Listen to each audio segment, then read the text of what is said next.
Hi friends, I am Muzammil हैया and आज हमारा रोटेशनल मैकेनिक्स का थर्ड लेक्चर है। और आज की इस वीडियो में हम लोग जानेंगे कि एक स्फीयर और एक कोन का क्या मोमेंट ऑफ इनर्शिया होता है।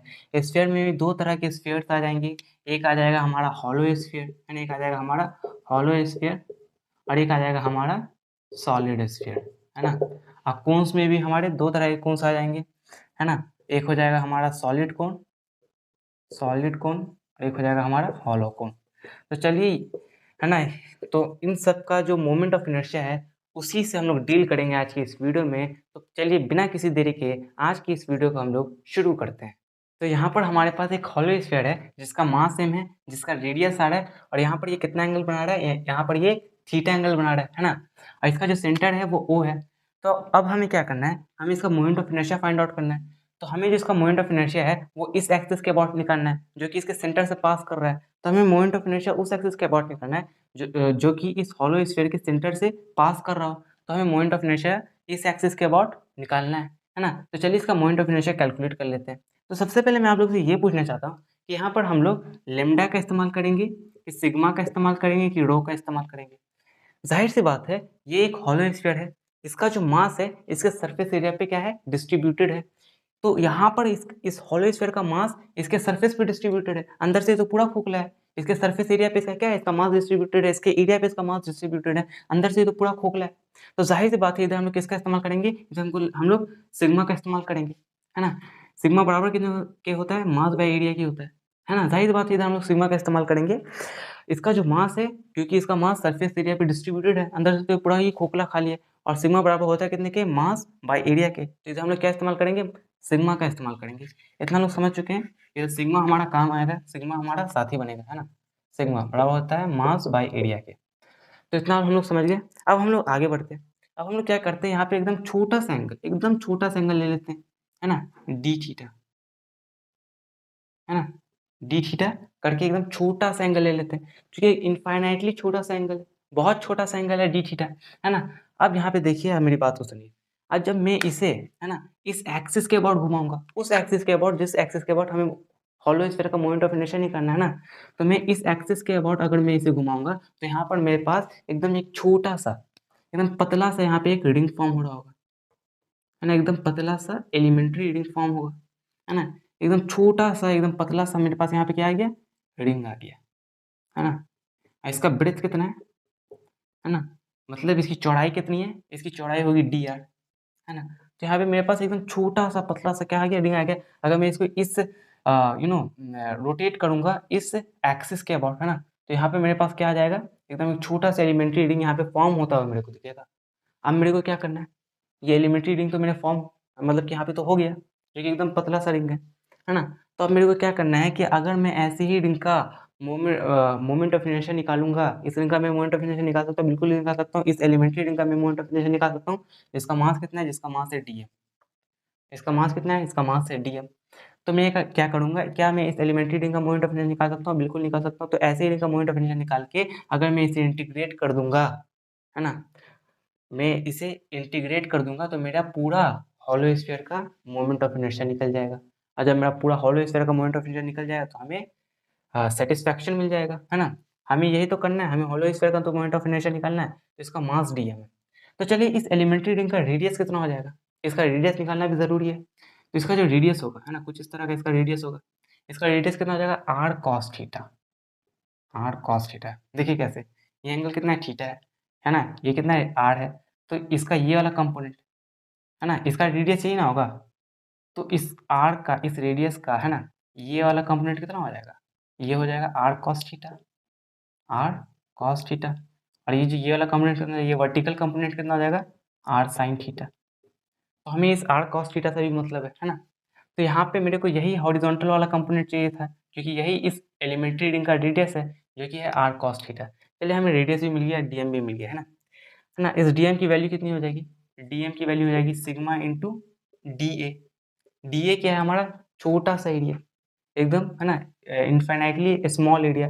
ये जो डी है हमारा इसी एलिमेंट्री रिंग का है, जिसका मास डीएम है। तो डीएम मास का जो एरिया है ना, एरिया लेंगे, वो कौन सा एरिया लेंगे, एकदम छोटा सा एरिया, मतलब इसी रिंग का एरिया लेंगे, जो कि हो जाएगा डीए, मतलब इनफाइनाइटली स्मॉल एरिया, है ना। तो डीएम बराबर हो जाएगा sigma into D A. Sigma D A कितना हो जाएगा, तो चलिए इस एलिमेंट्री रिंग का हम लोग क्या कर लेते हैं, एरिया निकाल लेते हैं। तो सबसे पहले मैं इस रिंग को बाहर ले आता हूँ, बाहर ले आया है ना, कुछ इस तरह का। इसका ब्रेथ कितना हो गया, ब्रेथ कितना हो गया डी आर, है ना। और डी आर बराबर कितने की हो जाएगा, डी आर बराबर हो जाएगा कितने की हो जाएगा, आर डी थीटा के। देखिए कैसे, थीटा बराबर कितने का होता था, आर्क लेंथ बाई आर, है ना। यहाँ पे थीटा हमारा कितना है, यहाँ पे हमारा थीटा डी थीटा है, यहाँ पे आर्क लेंथ क्या है, यही आर्क लेंथ है। डी थीटा हमने क्या, डी थीटा के लिए जो आर्क लेंथ है वो यही वाला ना आर्क लेंथ है। ये आर्क लेंथ बराबर किसके है, डी आर के। यहाँ पे जो हमारा आर्क लेंथ है वो डी आर है ना। तो डी आर बराबर कितने को हो जाएगा, आर डी थीटा के। सिंपल, इतना आप लोगों को पता होना चाहिए, है ना। तो डी आर बराबर हो गया आर डी थीटा। चलिए हमारा ब्रेथ तो आ गया आर डी थीटा। अब हमारा क्या है, लेंथ, लेंथ कितना हो जाएगा इसका, 2 पाई आर। यहाँ पे आर कितना है, आर है आर कॉस थीटा, हो जाएगा 2 पाई आर कॉस थीटा। और इसका एरिया कितना हो जाएगा, मतलब डी ए बराबर हो जाएगा 2 pi R cos theta into R D theta, बराबर हो जाएगा 2 pi R square cos theta D theta. इसका डी ए निकल गया, है ना। डी एम बराबर कितना हो जाएगा, 2 pi R square cos theta D theta. Sigma बराबर कितने का होता है, मास बाय एरिया। मास कितना है, एम है। एरिया कितना है, एरिया कितना है ना, इस हॉलो स्फीयर का, हॉलो स्फीयर का एरिया होता है, मतलब कि एक स्फीयर का एरिया कितना होता है, 4 पाई आर स्क्वायर। तो मास बाय एरिया सिग्मा की वैल्यू तो हमारी निकल गई, into D A. D A कितना हो जाएगा, हो जाएगा 2 pi R square cos theta D theta, है ना। ये 2 से ये 4 कट गया तो बचा यहाँ पे 2, ये पाई से ये पाई गया, है ना। ये आर स्क्वायर से ये आर स्क्वायर गया, तो डी एम बराबर हमारा आ गया M cos theta D theta by 2। चलिए इतना हमारा क्लियर है, डी एम की वैल्यू भी हमारी निकल गई। अब चलिए अब हम लोग इंटीग्रेशन करते हैं, इंटीग्रेशन करते हैं, है ना। तो इंटीग्रेशन करते हैं, तो देखिए ये जो एलिमेंट है ना, सबसे पहले क्या करेंगे, इस एलिमेंट्री रिंग का मोमेंट ऑफ इनर्शिया निकालेंगे। ऐसी ही रिंग का मोमेंट ऑफ इनर्शिया निकाल देंगे, है ना। तो ऐसी ही रिंग को मोमेंट ऑफ इनर्शिया को अगर हम लोग इंटीग्रेट कर देंगे, है ना, इंटीग्रेट कर देंगे तो क्या हो जाएगा, हमारा पूरे हॉलो स्फीयर का मोमेंट ऑफ इनर्शिया निकल जाएगा। तो यहाँ पे आ जाएगा, इस एलिमेंट्री रिंग का मोमेंट ऑफ इनर्शिया हो जाएगा डी आई, है ना, बराबर हो जाएगा, हाँ डी आई बराबर हो जाएगा डी एम एक्स स्क्वायर, है ना, डी एम एक्स स्क्वायर। तो चेक, इस एलिमेंट्री रिंग का मोमेंट ऑफ इनर्शिया कितना हो जाएगा, डी एम एक्स स्क्वायर। तो डी आई बराबर देखिए, रिंग का मोमेंट ऑफ इनर्शिया कितना होता है, एम आर स्क्वायर होता है, एम कितना है, डी एम है, और यहाँ पे एक्स स्क्वायर, है ना। यहाँ पे एक्स कितना है हमारा, एक्स हमारा ये आर कॉस थीटा है ना। तो डी एम बराबर हमारा कितना निकल गया, M cos theta D theta by 2 into X square. X कितना हमारा आर कॉस थीटा है, तो एक्स स्क्वायर मतलब आर कॉस थीटा का स्क्वायर, इसको मैं लिख सकता हूँ R square cos square theta.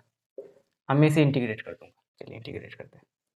देखिए ऐसे ही रिंग्स का हम लोग इंटीग्रेशन कर देंगे, है ना, पूरे सर्कल, मतलब कि पूरे हॉलो स्फीयर में, पूरे हॉलो स्फीयर में ऐसी ही रिंग्स का हम लोग क्या कर देंगे, है ना, ऐसी रिंग्स को पूरे जोड़ देंगे, तो हमारा तो मोमेंट ऑफ इनर्शिया निकल जाएगा। और जोड़ेंगे कैसे, इंटीग्रेशन की मदद से, तो मैं इंटीग्रेशन कर रहा हूँ, है ना।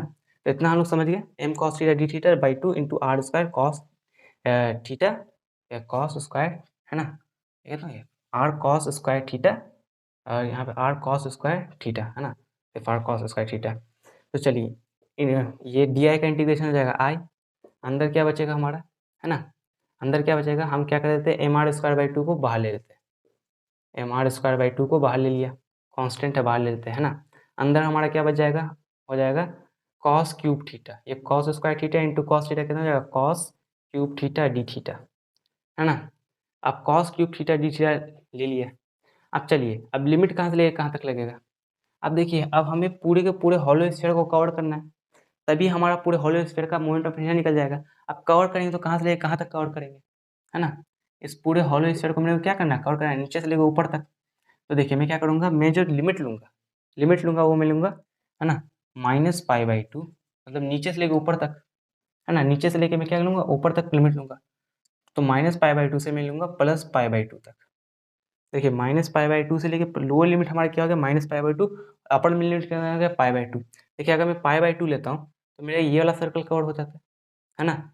अब फिर मैंने लोअर लिमिट क्या लिया, -π/2, मेरे को ये वाला सर्कल नहीं, आई एम सॉरी, ये हॉलो स्फीयर मेरा कवर हो जाता है। अगर मैंने π/2 ले लिया, है ना, तो देखिए ये 90 डिग्री तक थीटा जाएगा, π/2 मतलब 90 डिग्री, तो 90 डिग्री तक थीटा जाएगा तो मेरा क्या हो जाएगा, पूरा का पूरा ये अपर पार्ट है ना, ये जो ऊपर वाला पार्ट है वो मेरा कवर हो जाएगा। ये मेरा ऊपर वाला पार्ट क्या हो जाएगा, कवर हो जाएगा। देखिए ये जो रिंग है वो पीछे से है ना, आगे पीछे से है ना, इस क्या हुआ है, क्या किया हुआ है, ये जो हॉलो स्फीयर है ना उस पे है ना, पूरा पीछे से लेके है ना इस हॉलो स्फीयर से, है ना। तो मैं जैसे जैसे थीटा को 90 डिग्री तक बढ़ाते जाऊंगा तो होते होते होते होते होते तक ये इस हॉलो स्फीयर को कवर कर लेगा, मगर इतनी पार्ट तक कवर करेगा, है ना। मेरे को करना है इस वाले पार्ट को ही कवर।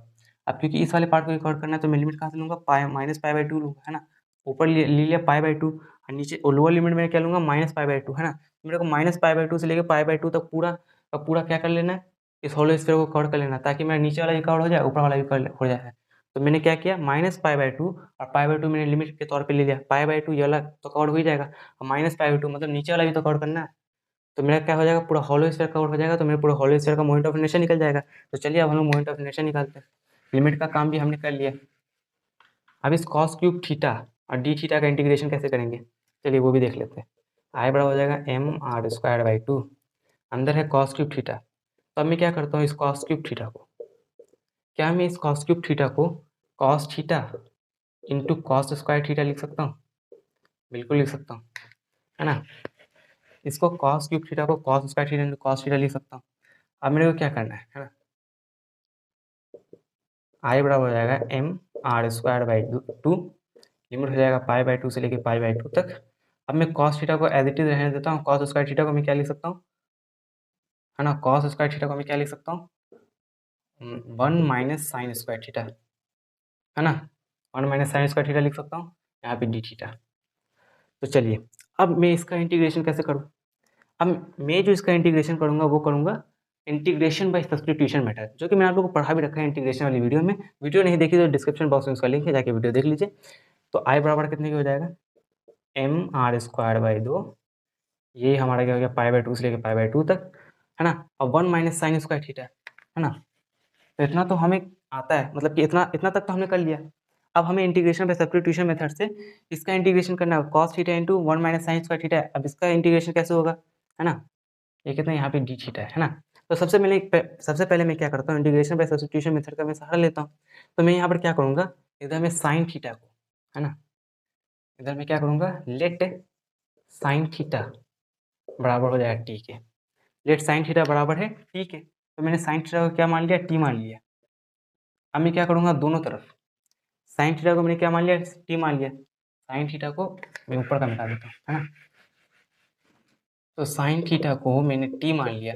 अब दोनों तरफ मैं क्या करूँगा, थीटा के रेस्पेक्ट में डिफरेंशिएशन कर दूंगा, दोनों तरफ मैं क्या कर दूंगा, डिफरेंशिएट कर दूंगा। मैंने आप लोगों को सब्स्टिट्यूशन मेथड पढ़ा रखा है, तो ये वाली वीडियो देखने से पहले अगर आपने सब्स्टिट्यूशन मेथड पढ़ रखा है तो बहुत ज़्यादा अच्छी बात है ना। तो मैंने डिफरेंशिएट कर देना है थीटा के रेस्पेक्ट में। तो चलिए मैं डिफरेंशिएट कर देता हूँ। इस जगह differentiation of sine theta with respect to D theta, इधर भी हम लोग टी का डिफरेंशिएशन कर देंगे थीटा के रेस्पेक्ट में, तो कितना हो जाएगा, D T by D theta, D T by D theta. तो D sine theta by D theta कितना हो जाएगा, कॉस थीटा, है ना, कॉस थीटा हो जाएगा। कितना हो जाएगा, साइन थीटा का डिफरेंशिएशन कितना होता है थीटा के रेस्पेक्ट में। मैं एक्स के रेस्पेक्ट में बात नहीं कर रहा हूँ, मैं थीटा के रेस्पेक्ट में बात कर रहा हूँ। यहाँ पे मैं किसका डिफरेंशिएशन कर रहा हूँ, साइन थीटा का डिफरेंशिएशन कर रहा हूँ, और थीटा के रेस्पेक्ट में उसका डिफरेंशिएशन हो जाएगा कॉस थीटा। मैंने आप लोगों को बता रखा है साइन थीटा का डिफरेंशिएशन कितना होता है, कॉस थीटा होता है। तो कॉस थीटा बराबर हो जाएगा D T by D theta के, है ना। तो डी टी बराबर हमारे यहाँ पे कितना आ जाएगा, डी टी बराबर कितना आ जाएगा, तो यहाँ पे हमारा डी टी बराबर आ जाएगा कॉस थीटा डी थीटा। तो क्या मैं इस कॉस थीटा डी थीटा को डी टी लिख सकता हूँ, बिल्कुल लिख सकता हूँ। मैं कॉस थीटा डी थीटा को क्या लिख सकता हूँ, डी टी लिख सकता हूँ। साइन थीटा को मैंने टी मान रखा था, साइन थीटा को मैंने टी मान रखा था, साइन थीटा का हमारा ऑलरेडी क्या था, टी था। तो चलिए आई बराबर कितने की हो जाएगा, mr²/2, है ना। इंटीग्रेट कर देंगे π/2 से लेके लिमिट ले लेंगे π/2 से लेके माइनस π/2 से लेके माइनस π/2 तक। कॉस थीटा डी थीटा कितना हो जाएगा, टी हो जाएगा। अंदर हमारा कितना बच जाएगा, 1 minus sine square theta. Sine theta को मैंने क्या ले लिया था, टी ले लिया था, तो साइन स्क्वायर थीटा कितना हो जाएगा, टी स्क्वायर हो जाएगा। तो 1 माइनस साइन स्क्वायर थीटा की जगह मैं 1 माइनस टी स्क्वायर लिख देता हूँ, है ना। इतना हमने लिख दिया। अब चलिए, अब इंटीग्रेशन का हमारा कमाल है, और कॉस थीटा डी थीटा को कितना ले लिया था मैंने, मतलब डी टी ले लिया था। डी टी बराबर कितना हो गया था, कॉस थीटा डी थीटा। तो इस कॉस थीटा डी थीटा को मैं डी टी लिख सकता हूँ, बिल्कुल लिख सकता हूँ, बिल्कुल लिख सकता है ना। आई बराबर कितने का हो जाएगा हमारा, एम आर स्क्वायर बाई 2, है ना। अब इंटीग्रेट कर देंगे, एम आर स्क्वायर बाई 2। देखिए पहले तो आप क्या कर देंगे, इधर इंटू कर देंगे तो कितना हो जाएगा, डी टी हो जाएगा minus T square D T हो जाएगा, है ना। तो अंदर हमारा आ जाएगा डी टी, डी टी का पहले इंटीग्रेशन होगा माइनस पाई बाई 2 से लेके पाई बाई 2 तक, है ना। फिर माइनस, है ना, minus integration of T square D T minus pi by 2 से लेके पाई बाई 2 तक। देखिए इतना हमारे समझ में आ गया। अब देखिए ये जो डी टी है इसको इंटू करेंगे तो कितना अंदर आएगा, हो जाएगा D T minus T square D T. तो पहले डी टी का इंटीग्रेशन, फिर minus T square D T का, फिर यहाँ पे टी स्क्वायर डी टी का इंटीग्रेशन, है ना। डी टी का इंटीग्रेशन, फिर यहाँ पे कितना आएगा, minus T square D T का इंटीग्रेशन। तो मैंने यहाँ पे डी टी लिखा, उसका इंटीग्रेशन करूँगा इसी लिमिट के साथ, फिर माइनस कर दूंगा, है ना। और यहाँ पे हमारा कितना आ जाएगा अंदर में, टी स्क्वायर डी टी का इंटीग्रेशन में ले लूँगा, टी स्क्वायर डी टी का इंटीग्रेशन कर दूंगा यहाँ पे, है ना। देखिए यहाँ पे आया था D T minus T square D T, into करूँगा तो वही ना आएगा, मल्टीप्लाई करूँगा तो वही आएगा, तो minus T square D T. तो टी स्क्वायर डी टी का इंटीग्रेशन हो गया, यहाँ पे माइनस आ गया, वही लिमिट होगा माइनस पाई बाई 2 से लेके प्लस पाई बाई 2 तक। चलिए बराबर हो जाएगा एम आर स्क्वायर बाई 2, है ना। अब ये डी टी का इंटीग्रेशन कितना होता है, डी टी का इंटीग्रेशन होता है टी, तो टी, है ना, ये कितना हो गया टी, टी हो गया, लिमिट कहाँ से लेके कहाँ तक, माइनस पाई बाई 2 से लेके पाई बाई 2 तक, है ना। माइनस टी स्क्वायर का इंटीग्रेशन कितना होता है, टी स्क्वायर का इंटीग्रेशन कितना होता है डी टी के रेस्पेक्ट में, होता है टी क्यूब बाई 3, है ना। कहाँ से लेके कहाँ तक, माइनस पाई बाई 2 से लेके पाई बाई 2 तक, है ना, टी क्यूब बाई 3। अब चलिए अब बस लिमिट का काम है, बस लिमिट, है ना। हो जाएगा एम आर स्क्वायर बाई 2, अब लिमिट लगा देंगे, लिमिट लगा देंगे कितना हो जाएगा, पाई बाई 2, फिर अब माइनस पाई बाई 2। अब चलिए यहाँ पे एक और चीज़ नोट करने वाली बात है। देखिए यहाँ पे हमारा टी है, अब टी पे जो लिमिट है पाई बाई 2, अब टी की जगह पहले अपर लिमिट रखते हैं फिर लोअर लिमिट रखते हैं, और यहाँ पे मैं पाई बाई 2 रख दूंगा तो है ना, मतलब कि बनेगा नहीं, है ना, मतलब कि अच्छे से सॉल्व हो नहीं पाएगा। क्योंकि यहाँ पे जो हम लोग क्या कर रहे हैं, यहाँ पे जो हम लोग इंटीग्रेशन, यहाँ पे जो लिमिट का इस्तेमाल, यहाँ पे जो इंटीग्रेशन किया है वो डी टी के रेस्पेक्ट में किया, है ना। और यहाँ पे डी टी के रेस्पेक्ट में इंटीग्रेशन किया तो कितना आ रहा है हमारा, यहाँ पे टी आ रहा है, यहाँ पे टी क्यूब बाई 3 आ रहा है। अब यहाँ पर जो मैं पाई बाई 2 और माइनस पाई बाई 2 लिमिट लूँगा तो वो, है ना, टी के हिसाब से बैठेगा नहीं, तो यहाँ पे हमारा बैठेगा नहीं, तो हम क्या कर सकते हैं, ये जो पाई बाई 2 है और माइनस पाई बाई 2 को हम लोग क्या कर देते हैं, है ना, किसी और फॉर्म में ले आते हैं। मतलब हम लोग जी टी के रेस्पेक्ट में इंटीग्रेशन कर रहे थे, इतना हमारा आया। अब मैं पाई बाई 2 और माइनस पाई बाई 2 यहाँ पे हम लोग लिमिट पुट नहीं कर सकते, तो यहाँ पे हमें लिमिट दूसरे तरह का पुट करना पड़ेगा, है ना। तो देखिए यहाँ पे साइन थीटा बराबर हमने कितना मान रखा था, टी मान रखा था। तो जब साइन थीटा की जगह मैं माइनस पाई बाई 2 रखूँगा, है ना, साइन माइनस पाई बाई 2, वो कितना हो जाएगा, साइन माइनस थीटा को कितना लिख सकते हैं, माइनस साइन थीटा, है ना, मतलब minus pi by 2। Pi by 2 कितना होता है, 90 डिग्री, तो माइनस 90 डिग्री लिख सकता हूँ। साइन 90 डिग्री बराबर कितना होता है, साइन 90 डिग्री बराबर होता है 1 के, तो माइनस साइन 90 डिग्री बराबर कितना हो जाएगा, -1। तो देखिए साइन माइनस पाई बाई 2 को मैं लिख सकता हूँ minus sine pi by 2, pi by 2 को मैं लिख सकता हूँ 90 डिग्री, तो minus sine 90 degree, sine 90 degree होता है 1, तो माइनस 90 डिग्री कितना हो जाएगा, -1। तो ये हो गया साइन की जगह जब मैंने पाई बाई 2 रख दिया, है ना। तो जब मैंने लोअर लिमिट रखा तो टी की वैल्यू कितनी आ गई, है ना, साइन थीटा बराबर था टी के, तो साइन माइनस पाई बाई 2 बराबर हुआ -1 के, तो -1 बराबर कितना हो गया, टी के। तो जब मैंने साइन माइनस पाई बाई 2 की वैल्यू, जब थीटा की जगह में मैंने माइनस पाई बाई 2 रखा तो मेरी टी की वैल्यू -1 आ रही है ना।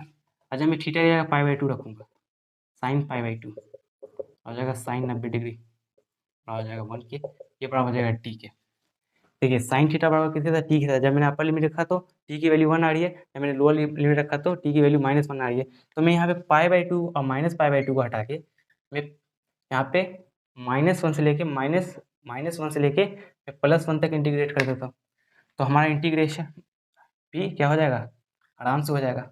+1 तक क्या ले लेता हूँ, -1 से लेके +1 तक मैं लिमिट ले लेता हूँ, तो हमारा ईजिली क्या कर सकते हैं हम लोग, आराम से, है ना, लिमिट का इस्तेमाल कर सकते हैं। क्योंकि पाई बाई 2 और माइनस पाई बाई 2 टी की जगह रखना नहीं हो रहा था, है ना, उसमें हम लोग आराम से इंटीग्रेशन नहीं कर पाते, -1 से लेके +1 तक। तो पहले अपर लिमिट रखेंगे, अपर लिमिट कितना जाएगा, टी की जगह अपर लिमिट रखेंगे तो 1, है ना, माइनस -1, तो कितना हो जाएगा 1 माइनस माइनस वन कितना हो जाएगा, 1+1, 1+1 बराबर हो जाएगा 2 के, है ना। तो ये तो हो गया 2, इतना हमें समझ में आ गया। ये कितना हो गया, 2 हो गया, ये हो गया 2। अब माइनस, अब t³/3 की जगह माइनस, पहले +1 रखेंगे फिर -1 रखेंगे, t³/3 की जगह, है ना। तो कितना हो जाएगा 1/3, फिर लोअर लिमिट रखेंगे तो 1/3 माइनस 1/3, है ना। तो ये कितने के बराबर हो जाएगा, mr²/2।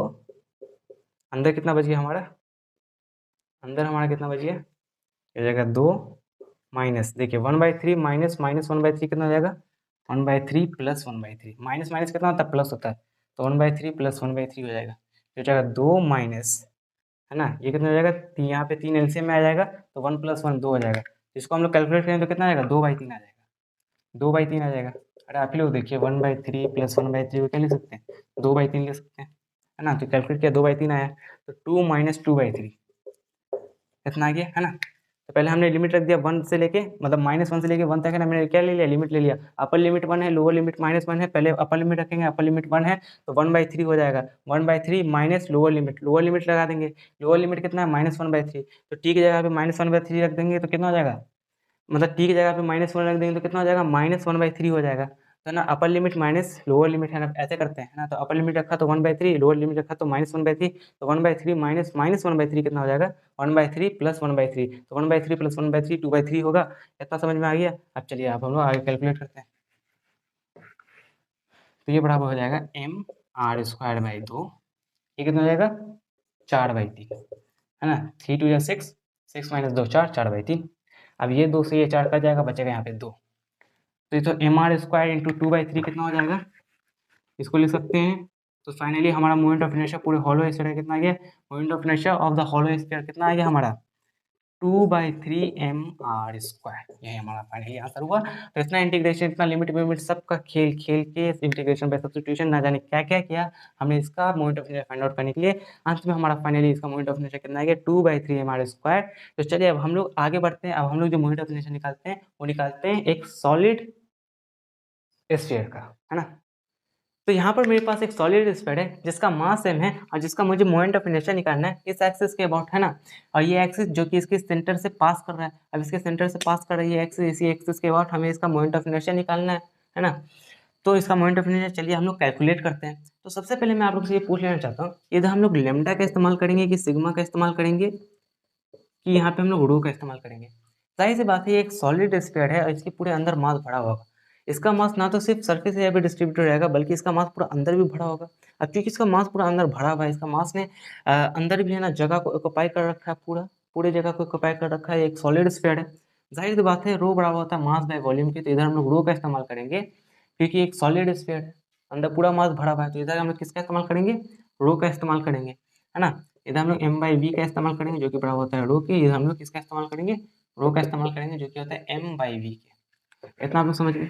चलिए अब हम लोग क्या करते हैं कि यहाँ पे ओ से जो कि सेंटर है इसका, वहाँ से हम लोग एकदम छोटा सा रेडियस लेते हैं, एकदम छोटा सा रेडियस r पर जाके एक हम लोग छोटा सा हॉलो स्फीयर काट लेते हैं जिसका मास कितना है, एक छोटा सा हॉलो स्फीयर काट लिए, इसका मास कितना है, इसका मास है dm। जाहिर सी बात है एकदम छोटा सा हॉलो स्फीयर काटा है जिसका मास dm है ना। ये जो इसकी जो मोटाई है कितनी हो गई, ये हो गया हमारा dr, है ना। कितना हो गया, dr हो गया। तो चलिए ये जो r है ना, r रेडियस पे जाके हमने ये काम किया। तो अब मैं आप लोग से ये बता देना चाहता हूँ कि ये जो सॉलिड स्फीयर होता है वो हॉलो स्फीयर का कॉम्बिनेशन होता है। मतलब ये जो सॉलिड स्फीयर बना है उसके अंदर infinite number of hollow spheres होंगे, तभी ना वो सारे हॉलो स्फीयर जुड़ते जुड़ते एक सॉलिड स्फीयर का उन्होंने निर्माण किया। तो जाहिर सी बात है मैंने यहाँ पे क्या किया, अगर मैंने यहाँ पे एक छोटा सा पतला सा हॉलो स्फीयर ले लिया तो क्या मैंने कोई गलती किया, कोई गलती नहीं किया, क्योंकि एक सॉलिड स्फीयर में infinite number of hollow sphere होते हैं, वो जुड़ते जुड़ते पूरे एक सॉलिड स्फीयर का निर्माण करते हैं। तो अगर मैं ऐसे ही हॉलो स्फीयर का मोमेंट ऑफ इनर्शिया निकाल दूं और उसे मैं इंटीग्रेशन के मदद से, इसमें infinite number of hollow sphere होंगे, अगर मैं ऐसे ही हॉलो स्फीयर का मोमेंट ऑफ इनर्शिया निकाल के जोड़ दूं, ऐसे ही हॉलो स्फीयर का मोमेंट ऑफ इनर्शिया निकाल के अगर मैंने जोड़ दिया, जितने भी इसके अंदर हॉलो स्फीयर है सारा जोड़ दिया, तो मैं पूरे सॉलिड स्फीयर का मोमेंट ऑफ इनर्शिया निकाल लूंगा। अब मैं जोड़ूंगा कैसे, है ना। मतलब मैंने इसका मोमेंट ऑफ इनर्शिया निकाला, अब मैंने ऐसे ही infinite number of hollow sphere का मोमेंट ऑफ इनर्शिया निकाल के मेरे को जोड़ देना है। तो मैं जोड़ूंगा कैसे, इंटीग्रेशन की मदद से जोड़ूंगा, इंटीग्रेशन करूंगा, इधर भी मैंने क्या करना है, इंटीग्रेशन करना है ना। ऐसे ही हॉलो स्फीयर का मोमेंट ऑफ इनर्शिया निकाल के मेरे को क्या कर देना है, जोड़ देना है, इंटीग्रेट कर देना है ना, इंटीग्रेट कर देना है। तो चलिए अब हम लोग इंटीग्रेशन का सहारा लेते हैं ना। तो जाहिर सी बात है इधर हमारा डीएम की वैल्यू कितनी हो जाएगी, डीएम बराबर हो जाएगा हमारा रो इंटू वी। देखिए रो बराबर कितना होता है, मास बाय वॉल्यूम के, है ना। इधर मास कितना हमारा, इधर मास हमारा डीएम है और वॉल्यूम हमारा डीवी है। मतलब एकदम छोटे से हॉलो स्फीयर का वॉल्यूम कितना होगा, डीवी होगा, डीवी मतलब एकदम छोटा सा वॉल्यूम। तो डीएम बराबर कितना हो जाएगा, ई इंटू डीवी। तो चलिए हम लोग डीवी निकाल लेते हैं, वॉल्यूम निकाल लेते हैं, है ना, छोटा सा वॉल्यूम। तो सबसे पहले इस हॉलो स्फीयर को हम लोग यहाँ पे खोल देते हैं, है ना।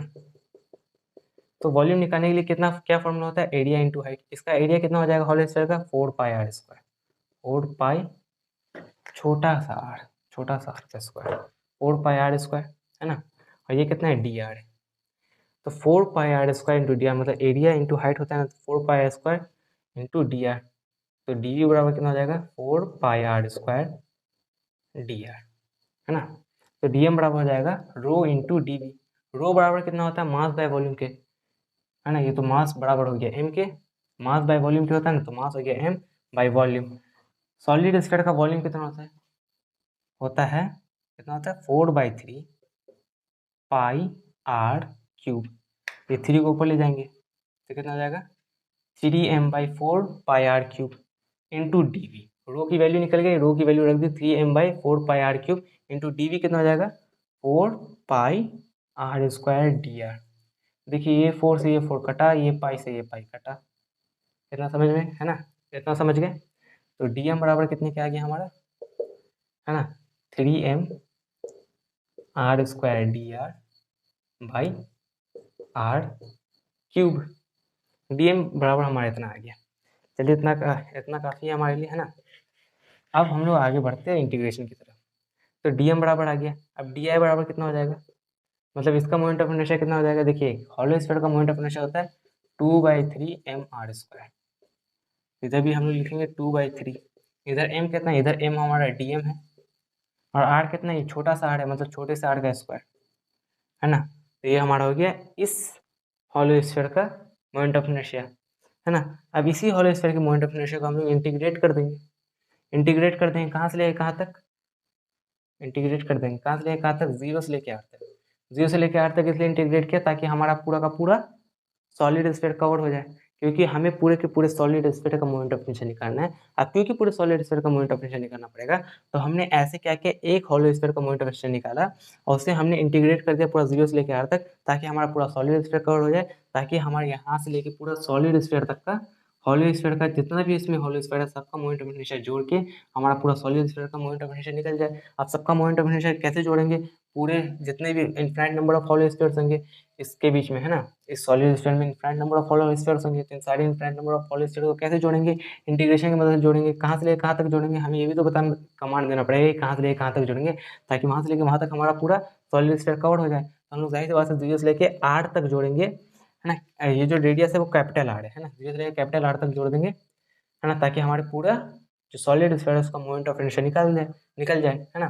तो चलिए अब हम लोग जोड़ना शुरू करते हैं। तो डी आई का इंटीग्रेशन हो जाएगा आई बराबर कितने को हो जाएगा, है ना, ये 2/3 को बाहर ले लिया, डी एम कितना है हमारा, डी एम कितना है 3m/r³ into r² D R. तो चलिए इसमें हम लोग क्या करते हैं, 3m/r³ को बाहर ले लेते हैं, 3m/r³ को मैंने क्या ले लिया, बाहर ले लिया, 3m/r³ को मैंने ये बाहर ले लिया। अंदर क्या बचा हमारा, अंदर हमारा बच गया ये r² डी आर बचा और ये r²। तो ये r² इंटू ये r² कितना हो जाएगा, r⁴ डी आर। इंटीग्रेशन कहाँ से लेके कहाँ तक, 0 से लेके कैपिटल आर तक। ये 3 से ये 3 कटा।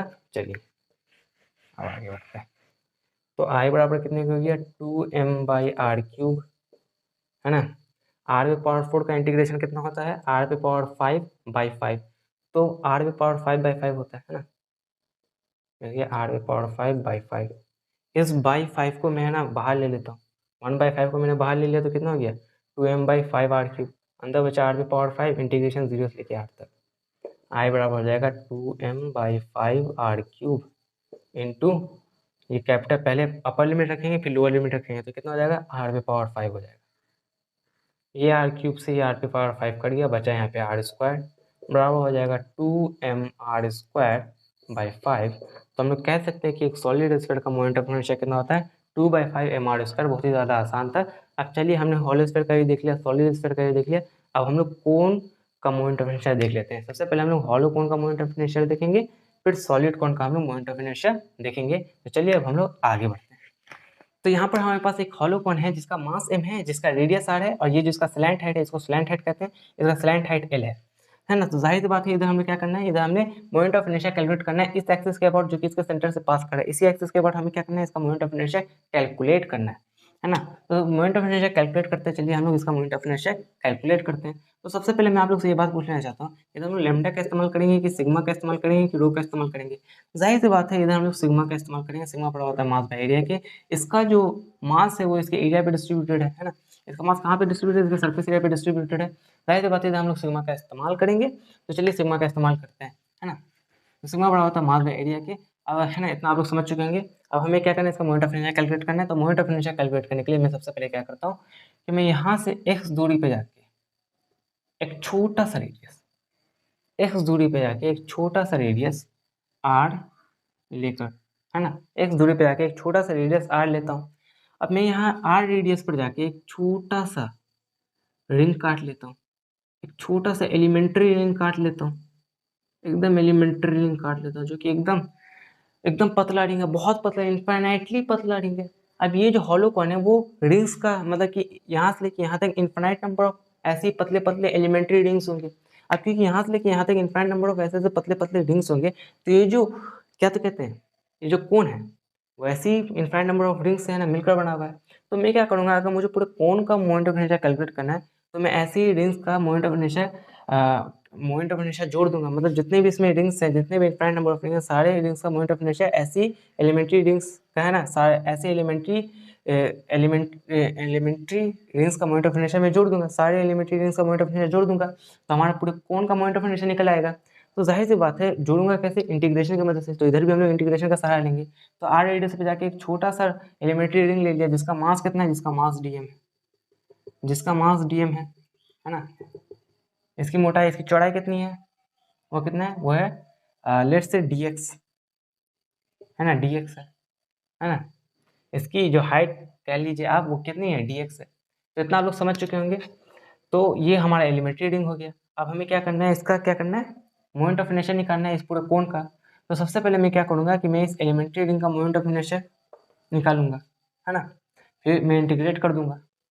तो डी आई बराबर हो जाएगा इस एलिमेंट्री रिंग का, है ना। तो ये जो रिंग है इसका मोमेंट ऑफ इनर्शिया कितना होता है, mr², है ना। mr² किस केस में, जब उसका जो एक्सिस है, जिस एक्सिस के बाद हमें मोमेंट ऑफ इनर्शिया निकालना है, जब उसके सेंटर से पास कर रहा हो और उसके प्लेन के क्या हो, परपेंडिकुलर हो। तो ये जो एक्सिस है वो इसके सेंटर से भी पास कर रहा है, इसके प्लेन के परपेंडिकुलर, इसका मोमेंट ऑफ इनर्शिया कितना हो जाएगा, mr²। अब क्योंकि इसका मोमेंट ऑफ इनर्शिया mr² हो जाएगा, m कितना है, dm है, r कितना है, स्मॉल r का स्क्वायर, इसका मोमेंट ऑफ इनर्शिया क्या है, dm r²। अब क्योंकि इसका moment of inertia dm r² हो गया, तो जाहिर सी बात है इधर तो हमें dm की वैल्यू पता ही नहीं है। तो चलिए हम लोग dm की वैल्यू निकाल लेते हैं। इसका मास dm है, dm बराबर कितना हो जाएगा, सिग्मा इंटू किसके एरिया, इस रिंग के एरिया के, इस रिंग का एरिया कितना हो जाएगा, डी है, एकदम छोटा सा एरिया हो जाएगा। तो चलिए इस रिंग को मैं खोल देता हूँ, इसका डी निकाल देता हूँ ताकि हमारा डीएम भी निकल जाए। सिग्मा बड़ा होता है मतलब डीएम बड़ा होता है सिग्मा इंटू डी है। इसका कितना हो जाएगा एरिया, मतलब कि इसका एरिया कितना हो जाएगा, लेंथ, है ना, length into breadth, length into breadth. इसका लेंथ कितना है हमारा, इसका लेंथ कितना है, इसका लेंथ है 2πr, 2πr। इसका ब्रेथ कितना है, इसकी चौड़ाई कितनी है, dx, एरिया कितना हो जाएगा, 2πr dx। ये हमारा कितना हो गया, इसका एरिया हो गया। तो इसका एरिया निकल गया, डी निकल गया, डीएम बराबर हो जाएगा sigma into 2πr dx। D I बराबर हो गया 2πr dx r², है ना। इंटीग्रेट कर देंगे, इसको भी इंटीग्रेट कर देंगे, कहाँ से लेके कहाँ तक, 0 से लेके l तक। 0 से लेके L तक क्यों इंटीग्रेट किया? 0 से लेके L तक? 0 से लेके L तक इसलिए इंटीग्रेट किया, है ना? 0 से लेके L तक इसलिए इंटीग्रेट किया ताकि हमारा पूरा कोण कवर हो जाए। पूरा कोण कवर हो जाएगा तो पूरे कोण का मोमेंट ऑफ इनर्शिया निकल जाएगा। इसलिए तो क्या, ताकि हमारा पूरे कोण को कवर करना था।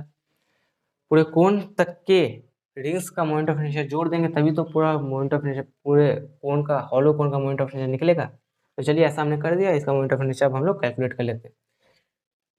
डी आई का इंटीग्रेशन आई हो जाएगा, है ना? इसमें से हम लोग क्या करते हैं, 2 पाई सिग्मा, यहाँ पे सिग्मा देना मैं भूल गया क्योंकि डी एम रहा होता है sigma 2 pi R D x, है ना? तो सिग्मा 2 पाई को मैं बाहर ले लेता हूँ, 2 पाई को बाहर लेता हूँ। अंदर क्या बच गया? अंदर बच गया आर क्यूब डी एक्स। अब देखिए यहाँ पे एक प्रॉब्लम आ गई। यहाँ पे जो इंटीग्रेशन है वो हमको किसके रेस्पेक्ट में करना है? ds के रेस्पेक्ट में करना है। यहाँ पे इंटीग्रेशन कर किस कर रहे हैं? r का कर रहे हैं। तो करना ds के रेस्पेक्ट में, कर r का है तो मामला गड़बड़ हो गया। तो यहाँ पे जो हमें ds के रेस्पेक्ट में इंटीग्रेशन कर रहे हैं तो है ना, यहाँ पे हमें r का इंटीग्रेशन कर नहीं सकते ds, क्योंकि इंटीग्रेशन यहाँ पे करने क्या कमांड दे रहा है कि हमें इसका इंटीग्रेशन जो करना है वो ds के रेस्पेक्ट में करना है। तो सबसे पहले हम लोग क्या करेंगे, इस r की वैल्यू को हम लोग चेंज कर देंगे। तो चलिए इस r की वैल्यू किस में चेंज करते हैं। अब देखिए इस r की वैल्यू को मैं ना x की वैल्यू में कैसे कन्वर्ट कर देता हूँ। देखिए ये देखिए यहाँ पे आप लोग एक चीज़ देख सकते हैं कि ये एक छोटा सा ट्रायंगल है, ये बड़ा सा ट्रायंगल फॉर्म है ना। तो मैं क्या कहता हूँ कि इस छोटे से ट्रायंगल का इसका बेस और इसका हाइपोटेनस, इसका बेस और इसका हाइपोटेनस कितना हो जाएगा? r/x, है ना, बराबर हो जाएगा इस बड़े से ट्रायंगल के बेस जो कि है, इस बड़े से ट्रायंगल के बेस और इसी के हाइपोटेनस के जो कि है r/l। अगर आप लोग नहीं समझे तो इस तरह से समझिए, ये छोटा सा ट्रायंगल और ये जो बड़ा सा ट्रायंगल दोनों एक दूसरे से मिलते जुलते ट्रायंगल, दोनों सेम है, बस साइज का डिफरेंट, साइज का डिफरेंस है। दोनों का साइज, एक का साइज बड़ा है एक का साइज छोटा है, मगर दोनों तो है ना सेम। तो दोनों का जो रेशियो होगा, दोनों के बेस और हाइपोटेनस का जो रेशियो होगा वो सेम होगा। ये जो छोटे वाले ट्रायंगल के हिसाब से जो इसका बेस और हाइपोटेनस का जो रेशियो है वो इस बड़े वाले ट्रायंगल के हिसाब से जो इसका बेस और हाइपोटेनस का जो रेशियो है वो सेम होगा, बराबर होगा इस बड़े वाले ट्रायंगल के बेस और हाइपोटेनस के रेशियो के। दोनों का रेशियो कितना होगा? सेम होगा। जिस रेशियो में ये लाई करेगा उसी रेशियो में ये लाई करेगा, क्योंकि दोनों ट्रायंगल्स है तो एक ही जैसे, बस साइज का डिफरेंस है। तो आर बराबर, देखिए यहाँ से मैंने आर का मतलब वैल्यू निकाली, आर बराबर हो गया R, capital R into X by L. तो मैंने कहा था कि मेरे को आर की वैल्यू को कहीं ना कहीं एक्स के फॉर्म में चेंज करना पड़ेगा, तो मैंने कर दिया आर एक्स बाई एल। तो चलिए अब हम लोग ईजिली इसका मोमेंट ऑफ इनर्शिया कैलकुलेट कर लेते हैं। तो आई बराबर हो गया सिग्मा 2 पाई, अंदर क्या आ गया, आर की जगह पे मैं लिख दूंगा आर एक्स बाई एल। तो यहाँ पे आर एक्स बाई एल का क्यूब हो जाएगा, है ना, तो ये हो जाएगा R cube X cube by L का क्यूब डी एक्स। तो R cube by L cube को मैं बाहर ले लेता हूँ, 0 से लेके एल तक इंटीग्रेशन करना, सिग्मा बड़ा हो जाएगा 2 सिग्मा इंटू 2 पाई, है ना, R cube by L cube को मैंने बाहर ले लिया। अंदर क्या बच गया हमारा? एक्स क्यूब, अंदर बच गया हमारा एक्स क्यूब डी एक्स। तो आई बराबर हो गया sigma 2 pi R cube by L cube. X cube का इंटीग्रेशन कितना होता है? एक्स पे पावर 4/4, तो 1/4 को मैं बाहर ले लूँगा तो ये कितना हो जाएगा? 1/4 को मैंने बाहर ले लिया, अंदर क्या बचा? एक्स पे पावर 4, 0 से लेके एल तक। चलिए एक्स पे पावर 4 0 से लेके एल तक, है ना। तो हो जाएगा सिग्मा 2 पाई आर क्यूब, है ना, बाई 4 एल क्यूब, है ना, इंटू एल पे पावर 5। ये पहले अपर लिमिट डालेंगे फिर लोअर लिमिट डालेंगे तो एल पे पावर 5 माइनस 0 हो जाएगा, तो कितना आ जाएगा? ये इंटू एल पे पावर 5 आ जाएगा।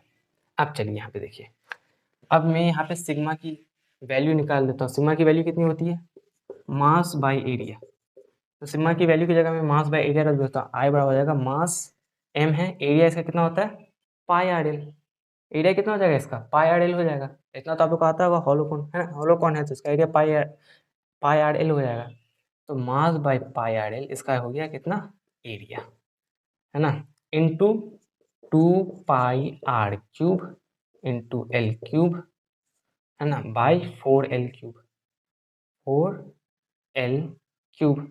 अब चलिए अब सिर्फ हमें कट्टम कुट्टी करना है ना। तो ये पाई से ये पाई कट गया, ये आर से ये आर क्यूब कट गया, ये एल क्यूब से ये एल क्यूब क्या आ गया, ये एल क्यूब नहीं है, ये एल क्यूब कहाँ से आ गया, ये एल पे पावर 5 है ना।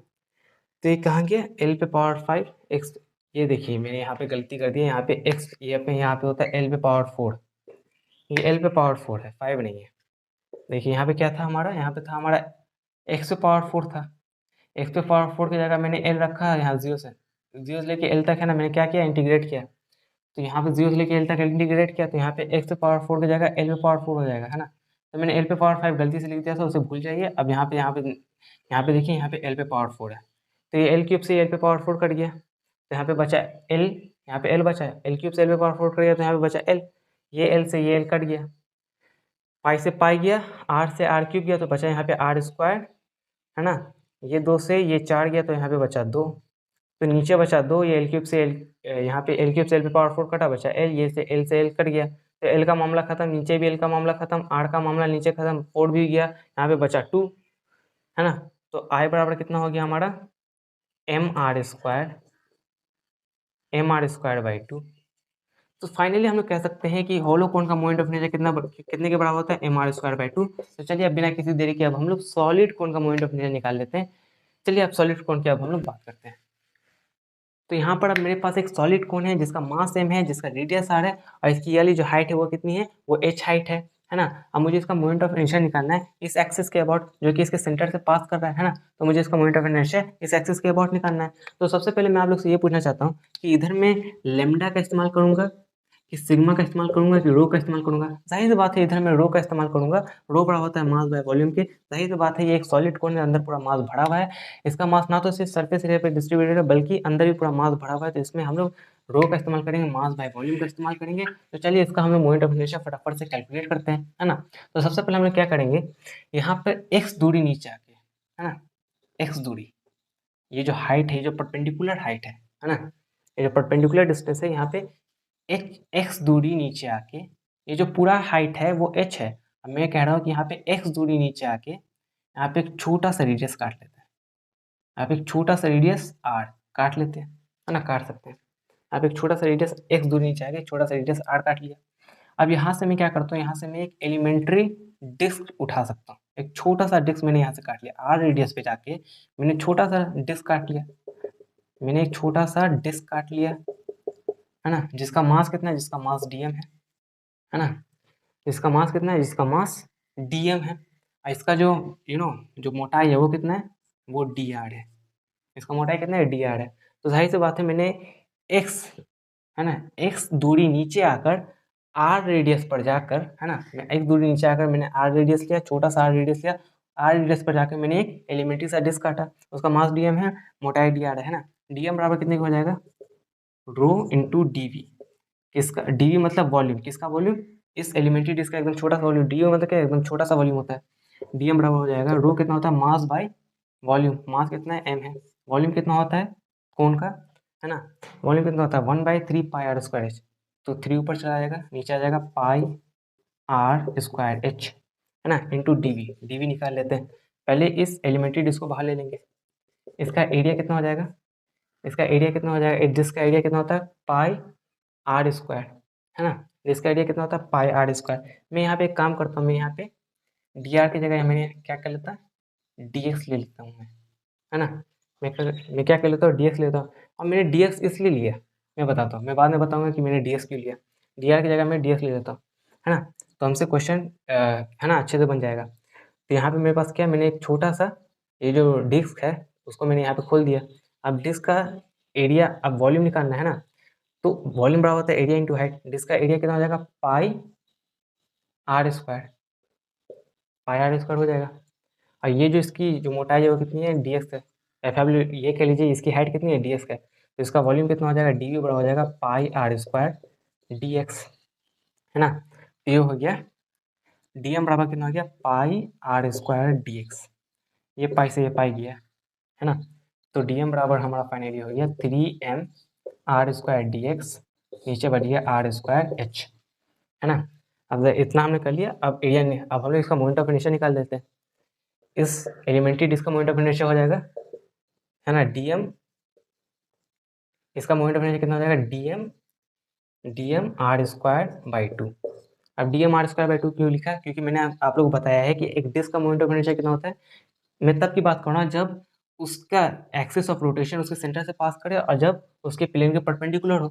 तो जब एक डिस्क का मोमेंट ऑफ इनर्शिया कितना होता है, dm r²/2। मैंने ऐसा क्यों लिखा? क्योंकि डिस्क का मोमेंट ऑफ इनर्शिया होता है mr²/2, जो कि मैंने आपको निकाला था। और mr²/2 कब होता है इसका मोमेंट ऑफ इनर्शिया? जब एक्सिस ऑफ रोटेशन उसके सेंटर से पास करे और वो उसके प्लेन के परपेंडिकुलर हो। तो यहाँ पे जो एक्सिस ऑफ रोटेशन है, जिस एक्सिस के अबाउट मेरे को मोमेंट ऑफ इनर्शिया निकालना है, वो इसके प्लेन के परपेंडिकुलर भी है और इसके सेंटर से पास भी करी है, जिसका मोमेंट ऑफ इनर्शिया होगा mr²/2। इधर m कितना है, इधर m dm है, r है स्मॉल r, तो dm r²/2 इतना इसका मोमेंट ऑफ इनर्शिया हो गया। अब ऐसे ही डिस्क के मोमेंट ऑफ इनर्शिया को मैं जोड़ दूंगा, ऐसे ही सारे इनफाइनाइट डिस्क के मोमेंट ऑफ इनर्शिया को मैं क्या कर दूंगा, जोड़ दूंगा। तो मेरे पूरे कोन का मोमेंट ऑफ इनर्शिया निकल जाएगा। जोड़ूंगा कैसे? इंटीग्रेशन की मदद से। तो मैंने इंटीग्रेशन कर दिया, है ना। तो यहाँ पे डी आई का इंटीग्रेशन हो जाएगा आई dm r², है ना। dm को क्या है, dm r², है ना। तो सबसे पहले मैं क्या करता हूँ, 3m, है ना, r² h को मैं बाहर ले लेता हूँ। अंदर क्या बच गया मेरा, अंदर मेरा बच गया r², ये इंटू r², तो r⁴ dx। कहाँ से लेके कहाँ तक इंटीग्रेट करना है, 0 से लेके h तक। इस बार यहाँ से लेके यहाँ तक इंटीग्रेशन करना है, ताकि मेरा पूरा पूरा कोण का क्या निकल जाए, मोमेंट ऑफ इनर्शिया, है ना। यहाँ से लेके यहाँ तक हम लोग 0 से लेके h तक पूरा इसके मोमेंट ऑफ इनर्शिया को हम लोग जोड़ देंगे, है ना। सारा मोमेंट ऑफ इनर्शिया जुड़ा जाएगा। 0 से लेके h तक इंटीग्रेशन करना है। अब यहाँ पे dx है और यहाँ पे r⁴ है। अब हमें जो यहाँ पे इंटीग्रेशन करना है वो x के रेस्पेक्ट में करना है। यहाँ पे dx है ना, तो इंटीग्रेशन x के रेस्पेक्ट में करना है ना। तो यहाँ पे r⁴ का इंटीग्रेशन हो नहीं पाएगा, है ना, क्योंकि इंटीग्रेशन करना है x के रेस्पेक्ट में। तो इस r⁴ का इंटीग्रेशन हो नहीं पाएगा, तो r को हम लोग क्या किस फॉर्म में ले आएंगे, x के फॉर्म में ले आएंगे। तो इधर हम क्या लिख सकते हैं, इसका बेस बाई ये परपेंडिकुलर r/x बराबर हो जाएगा r/h के। मतलब इस ट्रायंगल का बेस और इस ट्रायंगल का परपेंडिकुलर बराबर हो जाएगा इस ट्रायंगल के बेस और इस ट्रायंगल के परपेंडिकुलर के। मतलब छोटे वाले ट्रायंगल का बेस बाई छोटे वाले ट्रायंगल का परपेंडिकुलर बराबर हो जाएगा बड़े वाले ट्रायंगल का बेस बाई बड़े वाले ट्रायंगल का परपेंडिकुलर। क्योंकि दोनों ट्रायंगल सेम है, दोनों ट्रायंगल एक ही जैसे, बस साइज का डिफरेंस है, मगर है तो ऐसे एक ही जैसे ना। तो जितना इसका रेशियो होगा वही रेशियो इसका होगा। तो ये वाला रेशियो बराबर होगा इस वाले रेशियो के। जिस रेशियो में ये लाई करेगा उसी रेशियो में ये लाई करेगा, है ना। तो इतना आप लोग समझ गए। तो r बराबर कितना हो जाएगा, r/h इंटू एक्स। r बराबर हो गया r/h इंटू एक्स। तो i बराबर कितना हो जाएगा, 3m r²h, है ना। इंटीग्रेशन कर देंगे r पे पावर 4, है ना, इंटू x पे पावर 4 बाई h पे पावर 4 dx, है ना। तो i बराबर कितना हो गया हमारा, 3m r पे r²h, है ना। 0 से लेके h तक इंटीग्रेशन कर देंगे। हम लोग बाहर किसको ले आएंगे, r पे पावर 4 और h पे पावर 4 को हम लोग बाहर ले आएंगे। ये h पे पावर 4 को हम लोग क्या लेंगे, बाहर ले आएंगे, है ना। अंदर क्या बचेगा हमारा, x पे पावर 4, x पे पावर 4 बचेगा। अंदर बचेगा x पे पावर 4 dx। कहाँ से लेके कहाँ तक, 0 से लेके h तक। x पे पावर 4 का इंटीग्रेशन कितना हो जाता है, x पे पावर 5/5, x पे पावर 5/5, है ना। कहाँ से लेके कहाँ तक, 0 से लेके h तक। 1/5 को मैं बाहर ले लेता हूँ। 1/5 को मैंने क्या ले लिया, बाहर ले लिया, है ना। यहाँ पे मैंने 1/5 को क्या ले लिया, बाहर ले लिया। और यहाँ पे क्या था, यहाँ पे 2 किधर चला गया, r², यहाँ पे 2 होगा, है ना। देखिए dm r²/2 था ना, तो वो 2 तो मैंने यहाँ पे लिखना भूल गया, यहाँ पे /2 हर जगह /2, यहाँ पे भी 2 होगा, है ना। यहाँ पे भी क्या होगा, 2 होगा। यहाँ पे x⁵ 0 से लेके h तक हमें इंटीग्रेशन करना है ना। देखिए मैं 2 कहाँ से ले आया, मैंने कहा था ना कि डी आई बराबर कितना होता है, dm r²/2 होता है ना। तो मैं ये 2 लगाना भूल गया था, तो वही 2 को मैंने यहाँ पे ले आया, है ना। मैंने dm x² ले लिया था, यहाँ पे मैं /2 लेना भूल गया था, तो मैंने अभी यहाँ पे /2 ले लिया, है ना। वही वाला 2 है ये। तो i बराबर हो जाएगा 3m r पे पावर 4 बाई 10 r², ये h इंटू h पे पावर 4 हो जाएगा, h पे पावर 5। यहाँ पे x पे पावर 5 है ना, यहाँ पे लिमिट लगा देंगे, तो x की जगह h लगा देंगे तो कितना हो जाएगा, h पे पावर 5। ये तो 0 है, तो 0 हो जाएगा, खत्म हो जाएगा। तो ये h पे पावर 5 से ये वाला h पे पावर 5 कट गया, ये r² से ये r पे पावर 4 कट गया। तो i बराबर फाइनली कितना आ गया, 3m r²/10। 3m r²/10 आ गया हमारा सॉलिड कोन का मोमेंट ऑफ इनर्शिया। मैं आशा करता हूँ कि आप लोग को अच्छी तरीके से ये सब कुछ समझ में आ चुका होगा। मैंने जितने भी चाहे वो कोन हो या स्फीयर हो, जितने भी स्फीयर जितने भी कोन के मैंने मोमेंट ऑफ इनर्शिया कैलकुलेट करके आपको दिखाया। सारे के मोमेंट ऑफ इनर्शिया को आप लोग क्या कहना है, सबका नोट्स बना लेना है, सबको अच्छी तरह से रिवाइज करना है और अच्छी तरह से पढ़ते रहना है। आज के लिए सिर्फ इतना ही, मिलते हैं नेक्स्ट वीडियो में। तब तक के लिए keep learning, keep studying and keep growing.